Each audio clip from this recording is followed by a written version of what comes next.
Hey, and welcome to another podcast episode of the Robin Halston Experience. I'm Robin Halston, the host of this podcast, and we're now in 2020. We just went into February, and I've been working on some new stuff. I've been doing some writing, and a lot of stuff that has come up the last month has been um, thoughts of sharing more than I've done in a while. And it's also coming from talks of talking with people who have gone through periods of anxiety or stuff like that, which I've been highlighting a lot in my life for people in lectures and stuff like that. So I've started to write some.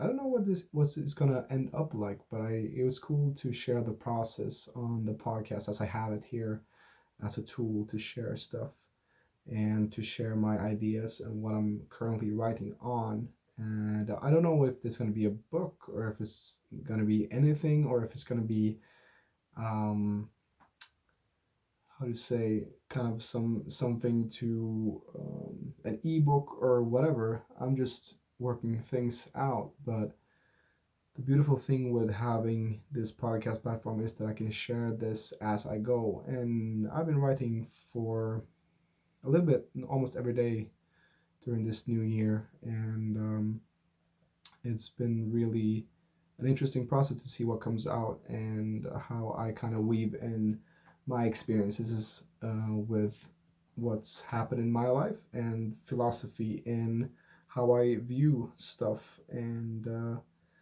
so I'm gonna have some episodes around this, and I'm also gonna try to get some interesting people on here that I really would like to talk about and expand more on other kinds of topics. But for now, let's start. And I'm gonna read you something that I first wrote, and it's called "Every Wound is a Womb." And it's based on Elliott Hulse's videos, or the thing that I've heard a lot from his talks and even books and blog posts. And I also mentioned that in this text. But I'm going to start reading here. The sole reason of why I'm writing these words is a product of the name for this chapter and segment in this book, or whatever this will be. Every wound is a womb. What does that mean for you to hear? I heard this expression for the first time in one of Elliott Hulse's videos, and he also says this about it.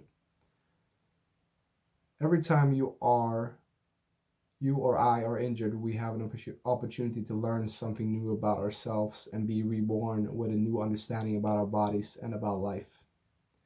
Every time nature enters your or our bodies through a wound, we become pregnant with new possibilities for life. The more injuries you sustain, the more opportunities you have to grow something new within. And this is from a blog post called "No Injuries, No Growth." It's also available on elliottHulse.com. And it's when we crack up, when we break down and are forced to stop everything we are doing, that we can truly change and recreate ourselves.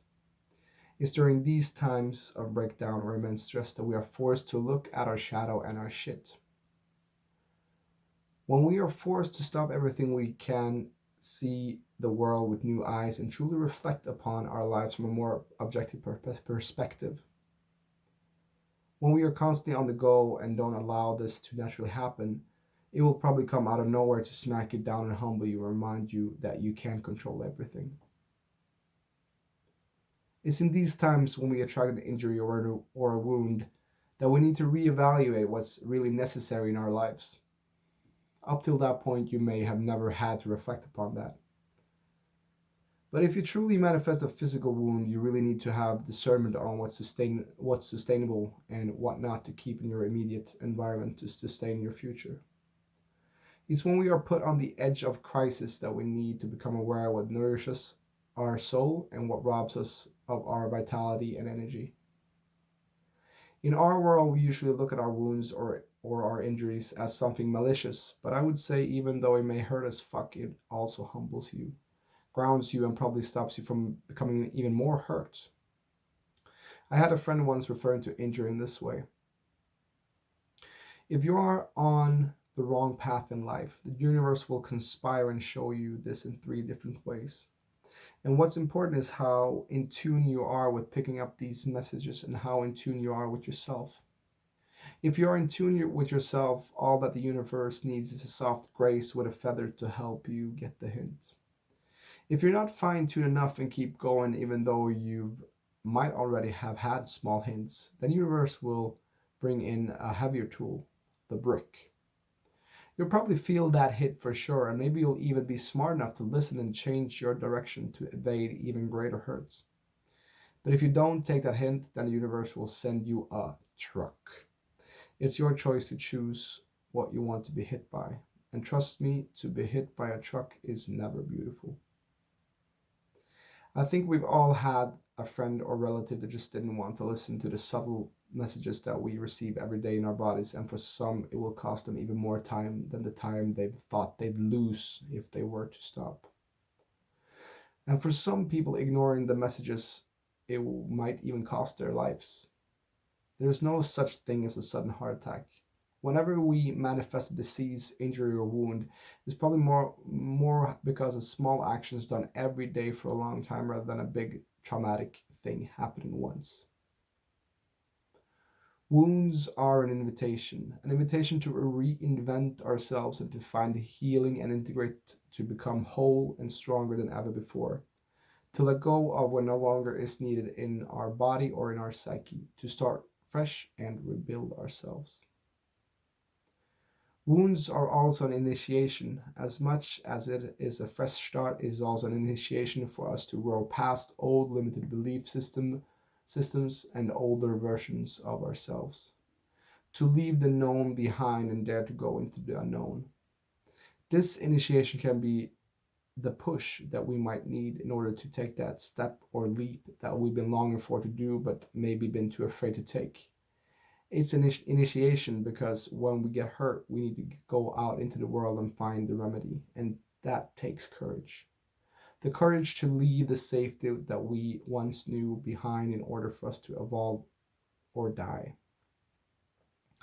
We can also draw a parallel to the hero's journey where one of the steps is refusal. It's the step that comes after call to action. This can be the time we get the wound or get a call from the pain teacher to get us going into the adventure. You see, pain is a great motivator for change and tremendous growth. If everything is comfortable and cared for, then there's not much incentive to even try to grow beyond the point you're at. It may take time to heal your wounds, and the healing will not look nothing like you imagine it. It will take you on a lot of beautiful detours and probably also show you a lot of your own inner shit and shadows. The darkest aspect of yourself might get revealed in this process. What you usually find is that when conquering a fear or healing a wound is that you'll learn a great deal about that specific condition. And that will be of great help for your near environment and tribe, more so than you ever think it would be. In the hero's journey, that step of the evolution is called returning with the elixir. And that's exactly what these words or my thoughts is a product of. Me receiving a wound that has deeply impacted my whole existence, so much so that I decided to dedicate time and space and effort to it. Because now with an objective perspective, I can see that what's happened to me is a blessing and a gift. Through this long and at times very arduous journey, I've stumbled and fallen. I've had victories and defeats. But most importantly, I've grown to become the man I am today because of it. I see the potency of these words that I want to enrich you with. And without the initial wounding, I wouldn't have had this kind of depth in my life and the wisdom that has come with the wound. Out of that wound, something else has taken its place and blossomed. The wound has become a womb, a fertile growing ground for something else to grow on, a firm and solid foundation on which I stand proudly on today. And with that in mind, I embrace any future wound that may come to my realm of existence, and I remain curious about that wisdom I will draw from it. Yes, that was the text that I've been writing, one of the first things I wrote in this kind of project, and I hope you find this interesting. There will be coming a lot more of this. And I've also thought about like some kind of reflection time or reflection questions in the end of all of these ones. And after finishing what I just spoke about, I want you as a listener, or if you're watching this on YouTube, to reflect on this. What has been some wounds that has become your medicine? Take a few minutes, or maybe meditate on this, and or even better, write it down for you to see. What is stuff that you've been struggling with that is now being integrated to a greater version of yourself, and how has that impacted your life, and in what kind of way? And for me, I would see that a lot of stuff that I went through with anxiety as a younger man or younger boy, it has shaped me to become more playful and wanting to get out of my comfort zone, to expand my ways of living and being instead of painting myself into a corner, which I did in my teens. And I see that with me doing that, I also shine a light for others on the way as I try to unfold and get better every day and try to learn and be humbled by that. And it also has created deep roots. I think it's a Jungian saying that you cannot, your branches of the tree cannot soar if you don't have the depth, if you don't have the roots deep in the soil. And that's what I feel that much of my life has been deeply grounding with what transpired in my youth, and I'm a product of that right now. Yeah, I find this interesting myself, and I hope that you will draw some inspiration for this yourself that is watching or listening to this on YouTube, Spotify, or whatever app you're using. And thanks for your time. I appreciate it very much. And as always, you're always free to contact me on Instagram or on my email, robin@raggesrunda, RAGGESRUNDA.se, if you want to talk or maybe get coaching or whatever.